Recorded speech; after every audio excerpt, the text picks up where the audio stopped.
বাংলাদেশে ইসলাম কায়েম হবে ইনশাআল্লাহ, ইনশাআল্লাহ। কারণ আমরা আমাদেরকে দাবায় রাখতে পারবে না।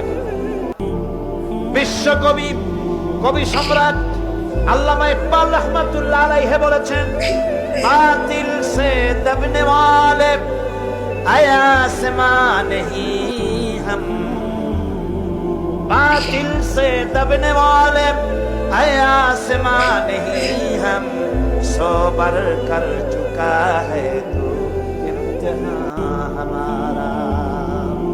বাতিলের সামনে মাথা নত করার জাতি আমরা নই। আকাশ বারবার পরীক্ষা করেছে, আমরা বাতিলের সামনে মাথা নত করব না। আমরা ভেঙ্গে যাব, মাথা নিচু করব না।